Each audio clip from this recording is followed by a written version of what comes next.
In a jaw-dropping turn of events that has sent political analysts, citizens, and party stalwarts into a spin, Patriotic Alliance leader Gayton McKenzie has publicly identified himself with President Sir Ramaphosa in a shocking revelation that could radically transform the nation's politics. A run-of-the-mill press briefing in Johannesburg turned into one of the most dramatic political moments of the year when McKenzie announced, "We are both implicated in corruption. Let's stop pretending." Famed for his inflammatory language and no-holds-barred political oratory, McKenzie deviated drastically from script, reading out a series of confessions and denunciations that implicated not only himself but pulled South Africa's incumbent president right into the scandalous glare of supposed ANC corruption. The instant his words reached the airwaves, it was apparent this wasn't political drama, it was a bombshell. Is it to play the blame game? McKenzie said defiantly, facing a shock press call. But I am not clean and neither is Ramaphosa. We've made deals. We've turned a blind eye when that's convenient. The rot begins at the top, not the bottom, and I've been at the table. The audience sat in stunned silence as McKenzie proceeded to describe a political underworld built on whispered favors, backroom agreements, and state-linked contracts that allegedly enriched both ANC insiders and external political actors, including himself. The fallout from his remarks was swift and seismic. Within hours, footage of McKenzie's confession spread across the country like wildfire. The ANC was already on the back foot over a running stream of corruption allegations, cadre deployment, and long-running claims of state capture. Now, it was being compelled to deal with a new and highly personal brand of political scandal. This time, the charges weren't emanating from investigative reporters or opposition parties, they were coming from one of its own political leaders, who said he was party to the crimes he was exposing. This is not another ANC opposition smear, a top ANC official said to local journalists on condition of anonymity. This is an outsider from the ANC acknowledging that they were in on it and taking the president with him. This could turn everything around. Emergency meetings were said to have been called late into the night at Luthuli House, with leading party strategists and lawyers racing to consider the political and legal implications of McKenzie's allegations. As of the time of going to press, President Sir Ramaphosa had not issued a formal statement. The presidency made a terse statement only, "We are considering the remarks and will respond in due course." But the silence from the union buildings failed to soothe the nation, which remained in a state of turmoil. On social media platforms, South Africans responded with anger, incredulity, and dark vindication. Hashtags such as #McKenzieBombshell, #RamaphosaExposed, and #CorruptionConfession soon started trending as the public called for explanations.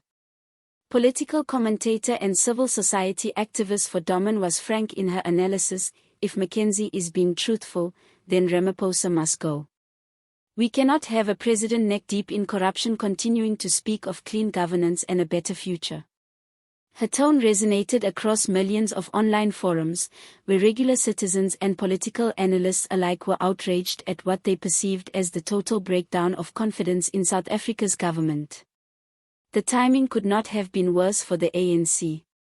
The party was already facing a string of political reversals in the form of crumbling coalition governments in major metros, rock-bottom publicity ratings, and intensifying pressure from civil society groups to reform and be accountable.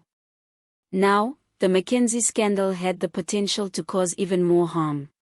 Within the ANC, reactions were said to be divided. Some veteran members called for Ramaphosa to immediately disassociate himself from McKenzie and sue for defamation. Others were more cautious, advising investigation within the party before taking it further. A number of the party's old guard, however, feared that any precipitate action would boomerang and only further enrage the public. McKenzie himself continued to be defiant. In the latter half of his press briefing, he doubled down on his statements, brushing aside questions about political fallout. "I've lived the political hustle," he said. "Don't act shocked now. Everyone who's been in power or near it knows how this game works. I'm just tired of pretending I'm clean, and I'm tired of watching Cyril do the same. His words, raw and unscripted, struck a chord with many South Africans who have grown weary of promises of reform and transparency that rarely materialize. Legal experts have weighed in, warning that McKenzie's admission could have serious consequences, not only for him but for anyone named or implicated. This is not political bluster, constitutional law scholar Thandi Moketsi said. If there is credible evidence to back up his accusations, then McKenzie may have opened the door to criminal charges, not just for himself but for anyone else he has accused. Alternatively, if this is a politically calculated move, it's extremely high stakes. In fact, speculation was already building about McKenzie's ulterior motive. Some were convinced this was a gambit, a move to compel wider confessions or gain political immunity by coming clean first. Others called it a scorched earth tactic to expose the system from within and reposition his political profile ahead of the 2026 polls. Either way, it has put the country in a tailspin. Civil society groups were already mobilizing. The Center for Constitutional Integrity and the Open Governance Forum both issued calls for a substantive judicial commission of inquiry to probe McKenzie's allegations and possible connection to the president.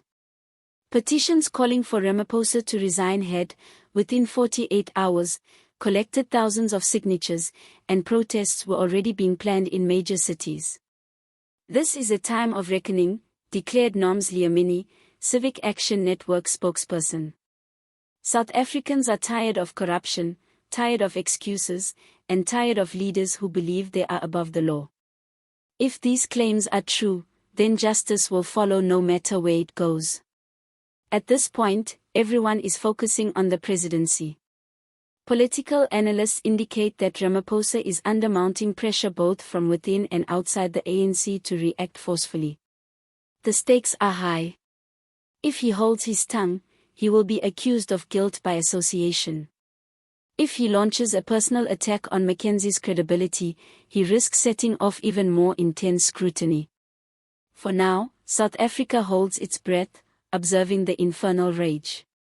But of one thing, there is no doubt, Gayton McKenzie did not merely utter a provocative remark.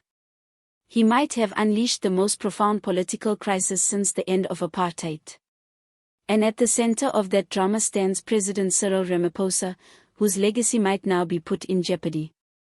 If you enjoyed watching our video, then like the video, subscribe to our channel, and also share it with your friends. See you again in the next video.